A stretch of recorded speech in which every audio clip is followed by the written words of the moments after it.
Ingat beg sekolah nak patah?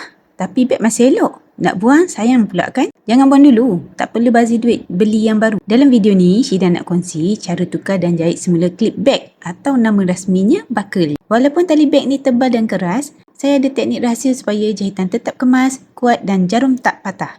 Kita akan jahit bagi kukuh macam asal. Jom kita mula. Sebelum jahit, pastikan anda dah ada buckle yang baru untuk gantikan buckle yang dah patah tu. Link untuk beli buckle saya ada letakkan di description di bawah.